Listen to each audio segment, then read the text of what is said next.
Παναθηναϊκός. Από διεκδικητές στην κατάρρευση. Τι πήγε πραγματικά στραβά αυτή τη σεζόν? Ας αναλύσουμε τα αίτια. Η εποχή Μπενίτεθ ξεκίνησε με τεράστιες προσδοκίες και το πλουσιότερο συμβόλαιο στην ιστορία, αλλά κατέληξε σε τακτικό χάος.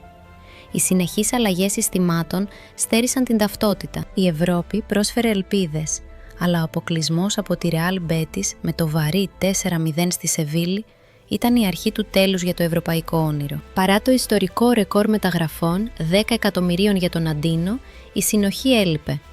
Υψηλές δαπάνες, αλλά ελάχιστη απόδοση στις κρίσιμες στιγμές. Η ολοκληρωτική κατάρρευση στα play-offs και ο αποκλεισμός από το κύπελο από τον ΠΑΟΚ σφράγισαν μία σεζόν χωρίς ψυχή, αφήνοντας την ομάδα στην 4η θέση. Για την επόμενη σεζόν, η Μεγαπάρη είναι η κορυφαία στοιχηματική εφαρμογή, χωρίς όρια κατάθεσης, γρήγορες αναλήψεις και το promo code NEW200 για διπλό μπόνους.